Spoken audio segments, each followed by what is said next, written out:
통합과학 세 번째 시간, 물질의 규칙성, 원소의 주기적인 성질.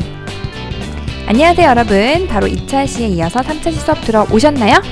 자, 우리 아까 이어서 전자껍질에 대한 개념을 했고, 바로 이제 첫 번째 학습 목표였던 원소의 주기적 성질이 원자과 전자수와 관련되며 설명할 수 있다. 이것을 마무리 짓는 시간을 갖도록 하겠습니다. 자, 여러분들 방금 했지만 그래도 혹시라도 조금 이렇게 느긋하게 들은 학생들도 있을 테니까 방금 2차 시에서 했던, 지난 시간에 했던 내용을 한번 생각해 볼게요. 자, 여러분 전자껍질이라는 개념을 배웠어요. 좀 어렵지만 전자껍질이라고 하는 거 쉽게 뭐라고 했죠? 전자가 존재하는 궤도다 라고 했고, 원소의 종류에 따라서 고유한 전자 배치를 갖는다고 했어요. 왜냐면 전자수도 양성자수도 다 다르기 때문에. 결론은 뭐냐면 전자수가 다르기 때문에 그렇죠. 그래서 원소의 종류에 따라서 전자껍질에 있는 전자수가 달라지는 것, 이게 바로 키포인트입니다. 근데 전자들이 배치되는 규칙이 있다고 했어요. 마구잡이로 막 전자들이 막 들어가 있는 것이 아니라 일정한 규칙을 갖고 배열이 됩니다. 첫 번째 껍질에는 최대 2개밖에 들어갈 수가 없어요. 그리고 두 번째 이제 껍질부터는 최대 8개까지가 채워집니다. 그리고 전자들은요, 바깥쪽부터 채워지는 것이 아니라 항상 안쪽에 있는 껍질에 있는 전자부터, 즉 2개부터 먼저 다 가득 채우고 그 다음 전자 껍질로 이동을 하게 돼요. 그래서 전자는 가장 안쪽 전자 껍질에서 채워진다라고 하는 이 전자 배치의 규칙을 반드시 기억을 해 두세요. 자, 교과서 36페이지를 한번 볼게요. 우리가 앞에서 전자 배치를 몇 가지 그렸습니다. 탄소와 마그네슘을 그렸는데, 여기 교과서에 나와 있는 1쪽 원소의 대표 리튬, 자, 리튬, 그 다음에 17쪽, 즉 나트륨, 그 다음에 플루오린, 그 다음에 염소, 이건 17쪽. 1쪽의 대표적인 원소들, 여러분 주기율표에 보면은 1쪽이라고 해서 가장 왼쪽에 있는 2주기와 3주기에 들어있는 게 바로 리튬과 나트륨이죠. 리튬은 이제 3번이고, 나트륨은 그렇죠, 11번이죠. 그럼 여러분들 원자번호 알았어. 그럼 무엇을 알 수 있다? 양성자의 수와 전자수를 알 수 있다. 그러면 리튬은 양성자가 3개고, 그리고 전자도 3개구나. 그럼 가장 안쪽 껍질에는 2개가 채워졌죠? 그 다음에 가장 바깥 껍질이 몇 개? 1개 채워지면 끝이에요. 가장 바깥 껍질에 있는 이 전자를 뭐라고 했어요? 최외각 전자라고 했습니다. 그리고 여기 나트륨을 보시면 11번이니까 2개 채웠죠? 그 다음 두 번째 껍질로 갔어요. 그래서 8개 다 가득 채웠어요. 그럼 10개죠? 10개니까 모자라. 하나 더 채워야 돼. 세 번째 껍질까지 가서 하나를 채웠어요. 오잉? 리튬과 나트륨 공통점이 있네? 무슨 공통점? 가장 바깥쪽에 있는 껍질의 수는 달라요. 왜? 얘는 2주기고 얘는 3주기. 그래서 얘는 껍질이 2개고 얘는 3개예요. 껍질의 수가 여기는 공통점이 아니야. 그럼 뭘까요? 가장 바깥쪽에 있는 이 전자의 수가 얘도 하나, 얘도 하나. 얘도 하나, 얘도 하나, 1쪽. 뭔가 좀, 그쵸? 공통점이 있어. 하나 더 살펴볼게요. 17쪽에 있는 원소 플루오린. 플루오린 몇 번이죠? 9번이에요. 염소 몇 번이죠? 17번입니다. 바로 딱딱 나와야 돼요. 플루오린이 9번이니까 2개 채웠어요. 그럼 몇 개 남아요? 7개 남죠. 그럼 가장 바깥쪽에, 여기 바깥쪽에 존재하는 가장 그 바깥쪽에 있는 전자 껍질에 이 전자의 수가 7개란 말이죠. 염소는 17개니까 2개 채웠어요. 그 다음 8개 채웠어요. 그럼 10개 채웠죠? 나머지 몇 개 남아요? 7개. 여기 7개죠. 하나, 둘, 셋, 넷, 다섯, 여섯, 7개란 말이죠. 오잉? 뭔가 또 공통점이 있어요. 플루오린 가장 바깥쪽에 있는 염소도 7개, 17쪽에 7. 뭔가 공통점이 있다. 그래서 정리한 게 뭐냐? 리튬도 가장 바깥 껍질에 있는 전자수가 하나, 나트륨도 하나, 플루오린은 7개, 염소는 7개. 자, 그럼 여기서 우리가 공통점을 찾았단 말이죠. 그럼 이 공통점을 뭐라고 하느냐? 자, 원자를 구성하는 전자 중에서 가장 바깥쪽에 있는 전자 껍질. 자, 여러분 아까 가장 바깥쪽에 있는 전자 껍질을 지난 시간에 뭐라고 배웠어요? 최외각 전자라고 배웠어요. 여기까지의 정의는 최외각 전자를 의미합니다. 그런데 주의할 점, 별표 빠방. 화학 반응에 참여하는 전자, 이게 중요해요. 화학 반응에 참여하는 전자, 이것을 뭐라고 하느냐? 원자가 전자라고 합니다. 원자가 전자 이렇게 읽지 않고요. 어떻게 읽는다고요? 원자가 전자라고 읽습니다. 그러니까 원자를 구성하는 전자 중에 가장 바깥쪽에 있는 전자만을 얘기하면 최외각 전자라고 하지만 화학 반응에 참여하는 전자를 일컬어 뭐라고 한다? 원자가 전자라고 합니다. 이게 가장 중요한 포인트예요. 그래서 보면 우리가 아까 1쪽에 리튬하고 나트륨, 그 다음에 17쪽에 플로린하고 염소를 보시면 같은 쪽에 속하는 원소들의 원자가 전자수가 같습니다. 1쪽은 하나야. 17쪽은 7개요. 17이 아니라 7개요. 화학적 성질이 굉장히 비슷해요. 왜? 화학 반응에 참여하는 전자수가 같으니까. 그래서 이게 중요한 표현. 그래서 원자가 전자수가 같으면 화학적 성질이 비슷해서 이것을 또 같은 족, 패밀리라고 합니다. 우리가 패밀리, 족이라고 하는 의미를 뭐라고 했죠? 화학적 성질이 비슷한 애들의 모임이라고 했잖아요. 그래서 이렇게 정리를 할 수가 있어요. 자, 그러면 부교재 26페이지로 돌아올게요. 부교재 26페이지에 원자가 전자의 개념이 나옵니다. 화학 결합에 관여하는 가장 바깥쪽에 있는 전자 껍질에 있는 전자수를 말해요. 그래서 같은 쪽에 속하는 원자가 전자수는 같습니다. 밑줄 치세요. 그리고 원자가 전자가 같은 원소는 화학적 성질이 비슷합니다. 요거 두 개 다 성질 밑줄 치시고 정리를 해주세요. 자, 그러면 원자가 전자수와 최외각 전자수를 좀 비교해 볼게요. 여러분 헷갈릴 수 있으니까. 자, 1쪽에 있는 애들 원자가 전자수랑 최외각 전자 둘 다 몇일까요? 하나예요, 하나. 2쪽도 하나입니다. 그리고 이제 여기 3부터 여기는 붕 떠서 좀 다르죠? 13족부터 가서 끝에 자릿수만 보시면 돼요. 13족에 있는 것도 3개예요.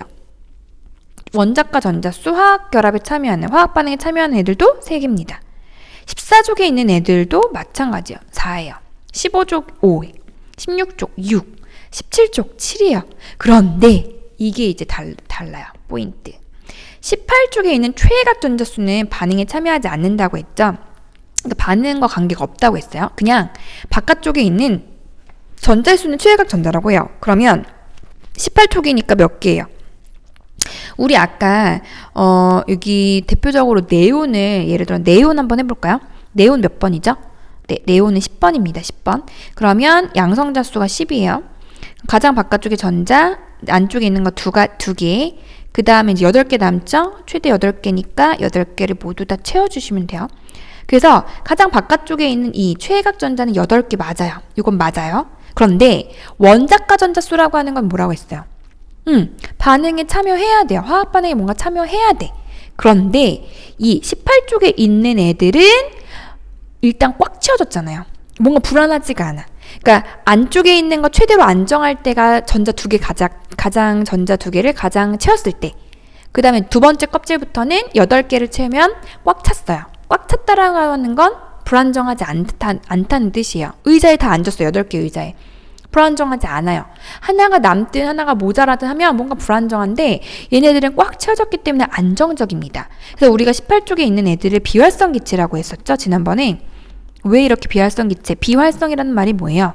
활성이 없다는 거예요. 반응을 하지 않아요.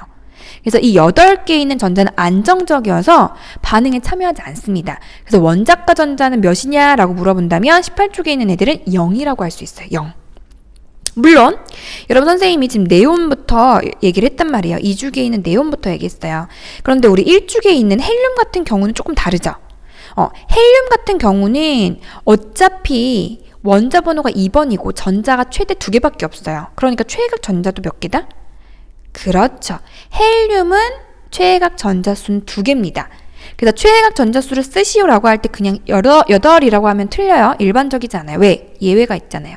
헬륨은 2개다 라고 하는 거, 요거를 반드시 정리를 같이 해주세요. 그래서 표에다 정리를 해두시고, 자, 1쪽, 2쪽, 그 다음 붕 떠서 13쪽에서 18쪽에서 같은 쪽에 속하는 원소들의 원자가 전자수는 항상 어떻다고요? 같습니다. 같아서 뭐다? 같기 때문에 화학적 성질이 비슷하다.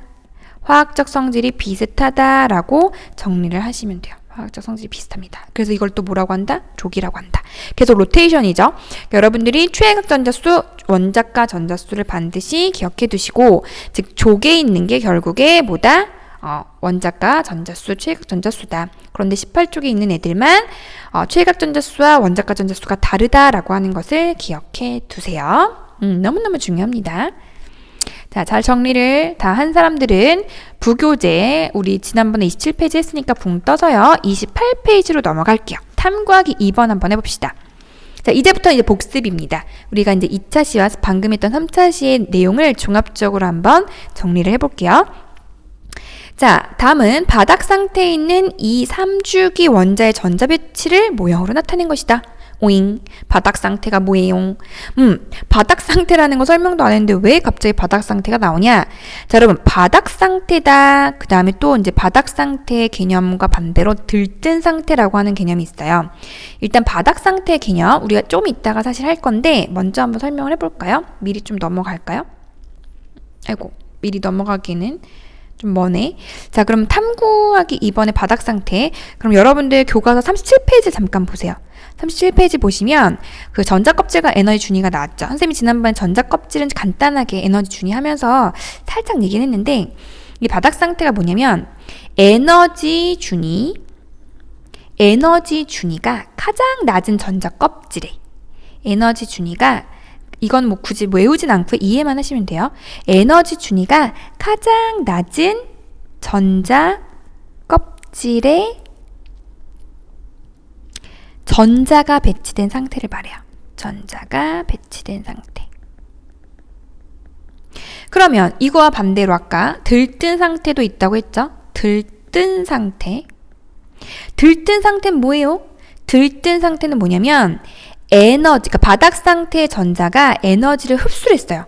흡수를 해서 에너지가 높은 바깥 껍질로 전이가 된 상태를 말해요.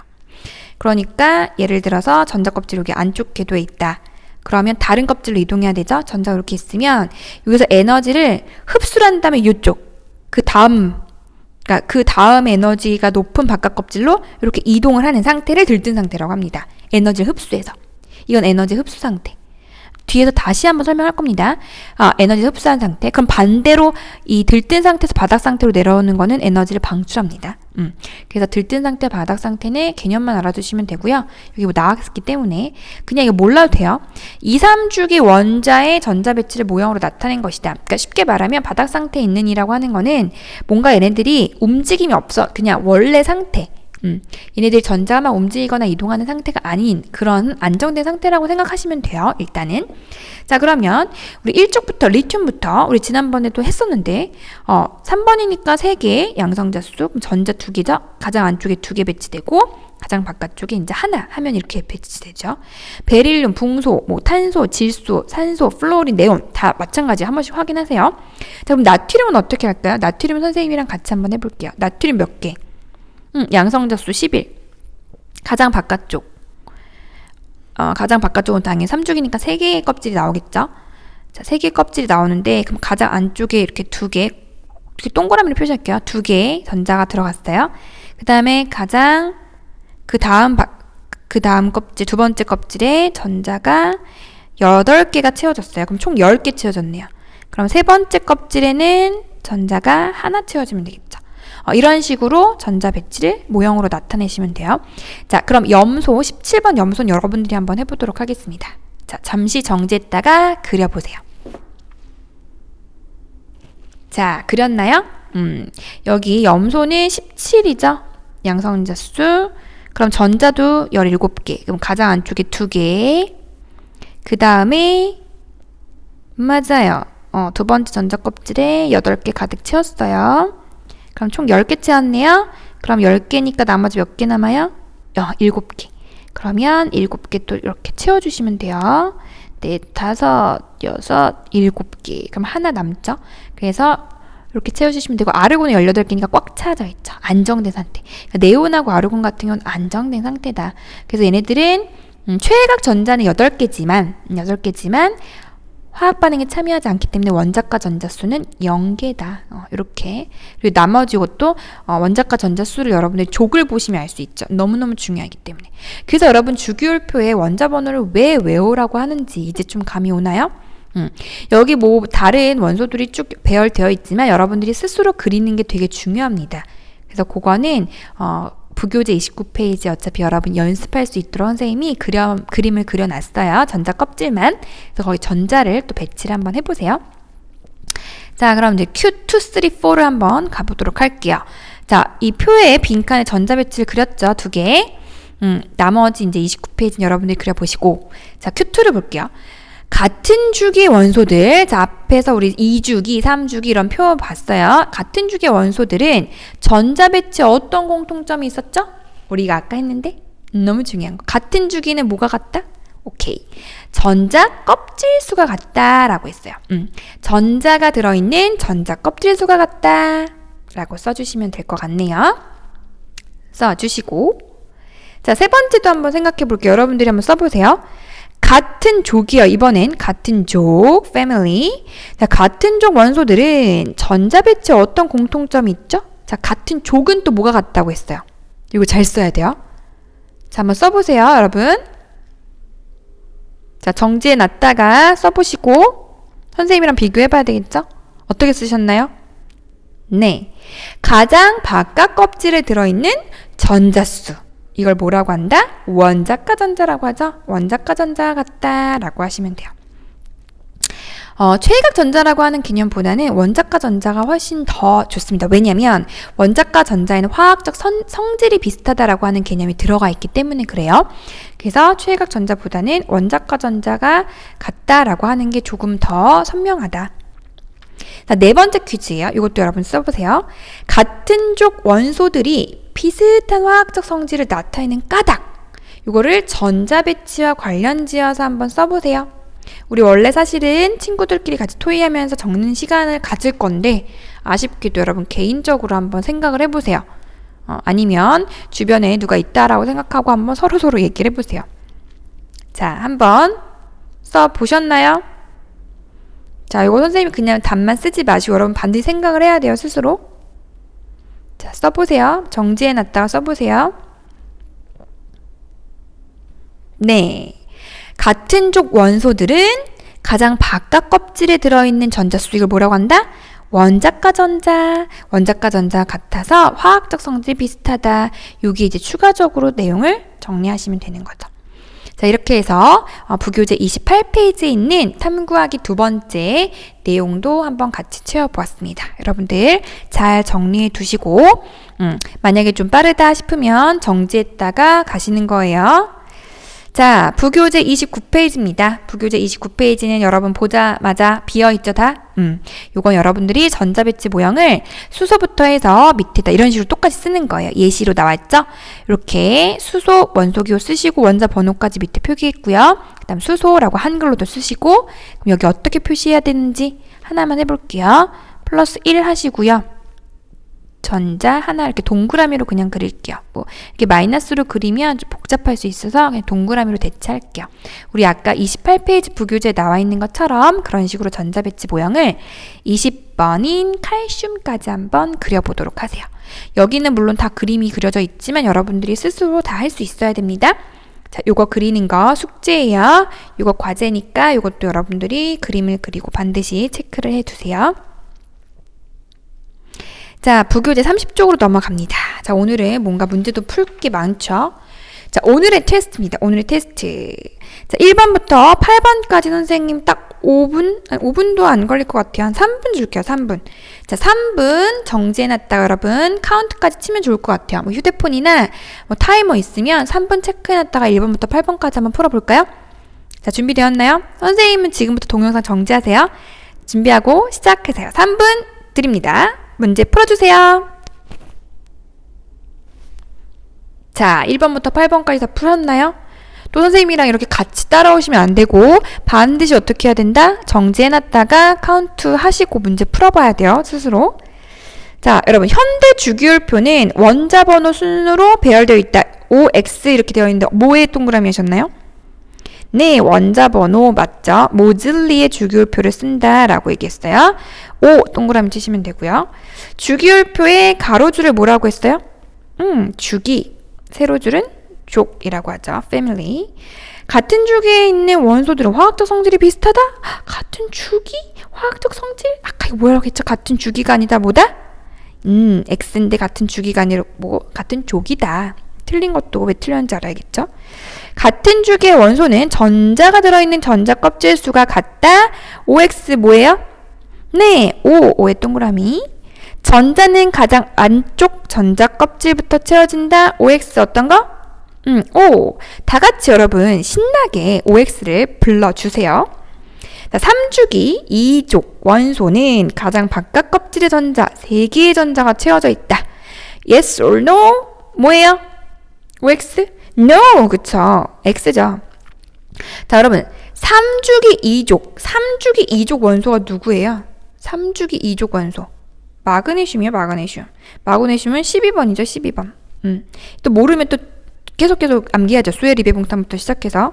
자, 마그네슘은요. 여러분 한번 써볼까요? 마그네슘 12개니까 플러스 12가 되고 전자 2개 갖고 있죠. 가장 안쪽 껍질. 그 다음에 두 번째 전자 껍질에는 8개가 꽉 채워집니다. 그럼 10개 채웠죠? 나머지 2개 채우면 땡. 그래서 3개의 전자가 아니라 2개의 전자가 채워 있다. 이걸 이렇게까지 확인해야 되나요? 아니죠. 여러분 우리 배웠잖아요. 2족 원소니까 당연히 가장 바깥쪽에 있는 원자과 전자 몇 개예요? 2개다. 이렇게 생각하면 훨씬 쉽다. 그렇지만 원리는 알아야 돼요. 자, 전자 7번. 전자가 특정한 에너지를 갖는 궤도를 따라 운동합니다. 이 궤도를 뭐라고 하나요? 그렇죠. 전자 껍질이란다 라고 쓰시면 돼요. 자, 마지막 문제요. 여러분 힘내세요. 자, 원자를 구성하는 전자 중 가장 바깥 껍질에 있어. 그리고 화학 결합에 관여하는 전자를 뭐라고 한다고요? 맞아요. 원자과 전자라고 한다 라고 쓰시면 됩니다. 자, 이렇게 해서 오늘의 테스트 부교재 30페이지까지 마무리를 지었습니다. 자, 여기 있는 내용을 모두 다 맞췄으면 good. 그렇지 않다 하더라도 다시 한번 노트 정리하시면서 여러분들이 체크하시면 분명히 도움 받을 수 있어요. 자, 마지막이요. 이건 참고사항인데요. 우리 선생님이 중간중간에 한번 전자 껍질, 에너지 준위 이렇게 설명하면서 교과서 37페이지 그리고 부교재 30페이지에 나와 있는 내용입니다. 여러분 에너지 준위라고 하는 것은 아까 얘기했듯이 전자가 갖는 특정 에너지 값을 의미한다고 했어요. 그래서 이 전자의 위치가 원자 핵으로부터 멀어지면 멀어질수록 에너지 준위는 높습니다. 그리고 이 높은 에너지 준위에서 낮은 에너지 준위로 이동할 때, 즉 여기 지금 그림에 나와 있는 것처럼 이렇게 이동해요. 두 번째 껍질에서 첫 번째 껍질로 전자가 이동할 때 그만큼 에너지가 방출이 돼요. 빛의 형태로. 이때 우리가 스펙트럼을 통해서 관찰할 수도 있습니다. 그럼 반대는 뭐다? 안쪽 껍질에서 바깥쪽 다음 껍질로 이동하는 거는 에너지를 흡수하면서 이동을 하죠. 그래서 이런 상태를 들뜬 상태라고요. 뜰뜬이 아니라 들뜬 상태라고 합니다. 그 다음에 바닥 상태라고 하는 것을 그냥 가장 낮은 전자 껍질에 전자가 배치된 상태를 말해요. 그러니까 요거는 그냥 참고만 알아두시고 요 정도만 여러분들이 기억해 두시면 될 것 같습니다. 요 정도만. 자, 이렇게 체크를 해 두시고요. 자, 오늘 우리가 이제 첫 번째 1차 시부터 시작해 주기율표에 대해서 배우면서 주기 설명하면서 사실 족과 주기가 어떻게 나와 있는지 개념이 명확하지가 않았죠. 그러면서 우리가 전자 껍질 설명하고 원자과 전자 설명하면서 주기와 족의 특성을 살펴보았습니다. 그리고 이제 전자 배치를 하면서 화학적 성질이 비슷한 아이들이 어떤 식으로 똑같은지, 원자과 전자의 수와 같은지 이런 것들을 알아봤어요. 자, 여러분들 중간중간 부교재 빈칸을 못 채운 학생들은 부교재 빈칸 모두 다 채워주시고요. 그 다음에 이제 한 주가 끝났어요. 1, 2, 3차 시, 즉 다시 말하면 부교재로 잠깐 얘기해 볼게요. 부교재로 얘기하면 여러분들이 어디서부터 배웠냐면 앞 페이지 부교재 3쪽부터 나가긴 했지만 23페이지부터 30페이지까지네요. 23페이지부터 30페이지까지 부교재 내용을 여러분들이 정리를 하시면 돼요. 노트에 정리를 하시고 그거 내용을 사진 찍어가지고 과제 피드백 게시판에 올려주시면 됩니다. 그리고 나머지 부교재는 그 빈칸 채운 거는 굳이 사진을 안 찍으셔도 되고요. 노트 정리한 거, 그 다음 우리 지난번에 그 전자 배치 하라고 한 거였었죠? 전자 배치 그리는 거, 그 정도만 사진을 찍어서 올려주세요. 언제까지? 네, 이번 주 일요일 24시까지만 올려주시면 됩니다. 자, 그리고 우리 다음 주에는요, 다음 주에 아쉽게도 1시간밖에 수업을 못해요. 금속과 비금속에 대해서 살펴보도록 할게요. 다음 주는 또 쉬는 날이 있기 때문에. 그래서 다음 주 금속, 비금속 하기 전에 주기율표 반드시 잘 정리를 해두세요. 자, 그럼 여러분 다음 주에 만나요. 바이바이.